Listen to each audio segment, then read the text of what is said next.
আজকে আমাদের সমাজের বাবা মারা চায় যে অমুক নায়কের মতো আমার একটা সন্তান হোক। আজকে আমাদের সমাজের বাবা মারা চায় অমুক নায়িকার মতো আমার একটা সন্তান হোক। একটা আদর্শ পরিবার গঠনের জন্য, একটা আদর্শ সমাজ গঠনের জন্য একজন স্বামী এবং একজন স্ত্রী যখন মনোনিবেশ তৈরি করবে, অর্থাৎ নতুন বিবাহ করবে, নতুন বিবাহের পরে তাদের চিন্তা হবে যে একটা আদর্শ সন্তান আল্লাহর কাছে চাওয়া। কি চাওয়া বলেন তো? আদর্শ পরিবার গঠনের জন্য প্রথম স্টেপ কি বলেন তো? আদর্শ সন্তান চাওয়া, নেককার সন্তান চাওয়া, পরহেজগার সন্তান চাওয়া, তাকওয়াশীল সন্তান চাওয়া। আল্লাহর কাছে দোয়া করতে হবে, রব্বি হাবলি মিনাস সালিহিন, আল্লাহ তুমি আমাকে নেককার, পরহেজগার, সুসন্তান দান করো।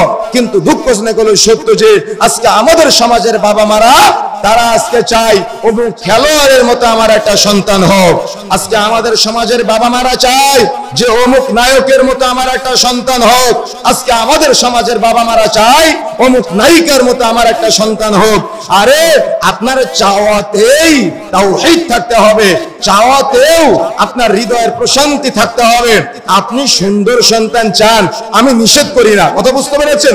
আপনি সুন্দর সন্তান চান, আমি নিষেধ করি না, তবে আগে আপনাকে চাইতে হবে নেককার, আগে আপনাকে চাইতে হবে পরহেজগার, আগে আপনাকে চাইতে হবে তাকওয়াশীল।